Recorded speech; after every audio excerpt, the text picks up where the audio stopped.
Hey guys, let's see. So earlier today I did a video about trauma bonding, and I realized that I left a piece out that I wanted to mention. So I'm heading back to the office right now, and I thought I would just kill some time and talk about how that it doesn't necessarily have to be trauma, that sometimes it can be trauma bonding.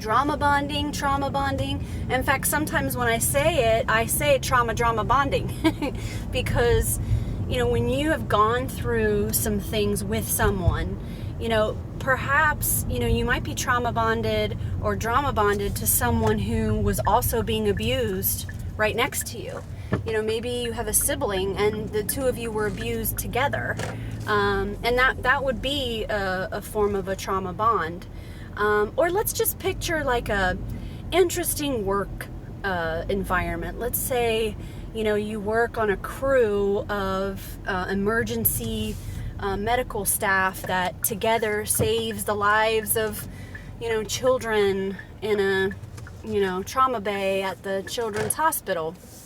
These people are working in a close-knit way, and they are experiencing extreme circumstances together, and that makes people close.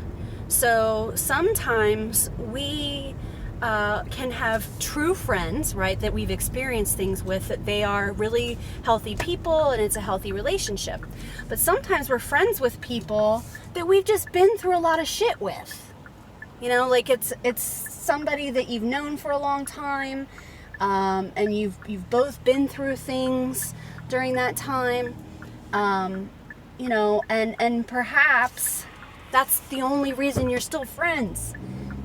Perhaps they're very different from you, and maybe they're not healthy, or maybe when you're around them, you don't really like being around them, but there's something that keeps you coming back, right? And it could be because you guys endured something over the course of time that has kind of bonded you to that person. So keep that in mind too. Remember, everything's a spectrum, right? All of these things happen in varying degrees. And so, when we're moving from something that isn't quite traumatic, and yet, experiencing it together has brought you close with someone that maybe you wouldn't normally be close with. Or perhaps it's with someone that isn't really good for you. So drama bonding.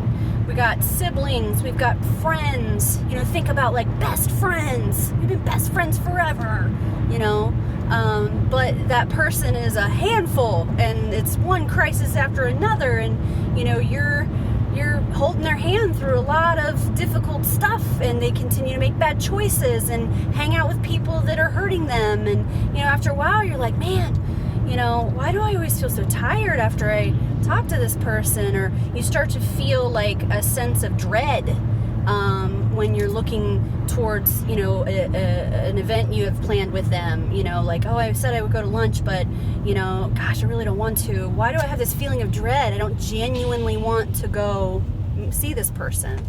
Well, for a number of different reasons. It could be that you see that, you're outgrowing them in a way, or it could be that they're just taking a strange path or a self-destructive path, and you don't want to be around to watch that, but sometimes we can be feeling close with or feeling bonded with individuals who, it's not that they're not our genuine friend. It could just be that being around them isn't healthy for us because, for whatever reasons, they've become toxic. But because we've been through things with them over the course of time, we've drama bonded, right? And, if it's a healthy person, or let's say that the person is just having a tough time right now, and that they're going to get better.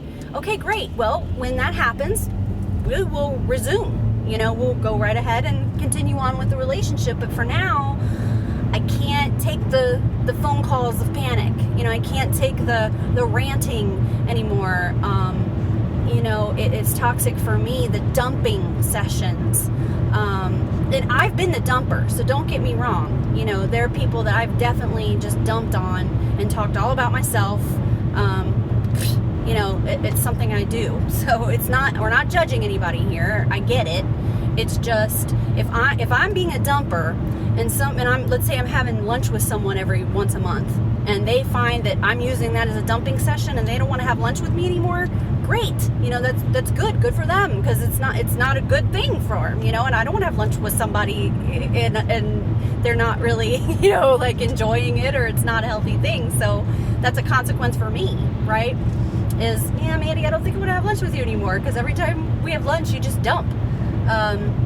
Right? So, and sometimes when one of you, let's say you have, two people, and one person starts to get healthier and the other person doesn't, that the other person is continuing to engage in unhealthy stuff or self-destructive stuff, and then the healthy friend feels distance from them, and they may not have as much to complain about anymore. They may not have as much to there's not as much crisis going on, and then the conversations can become very one-sided, as one person has drama and chaos and dysfunction, and the other person has kind of a healthy, peaceful life.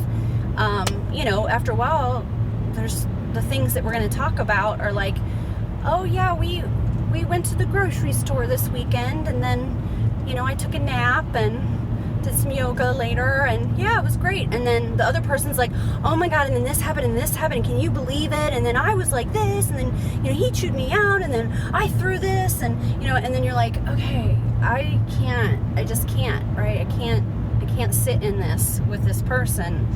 So give yourself permission to address these things with your friends and people that you're close with, and a lot of these relationships, they're important relationships to us. So you want to try, if you can, to, salvage it by communicating, and expressing yourself, and then if that doesn't go well, then at least you've tried to tell the person how you feel.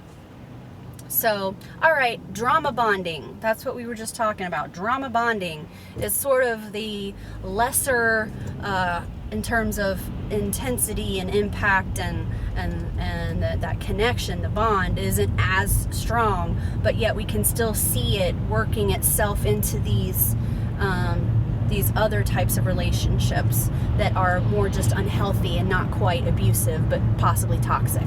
All right.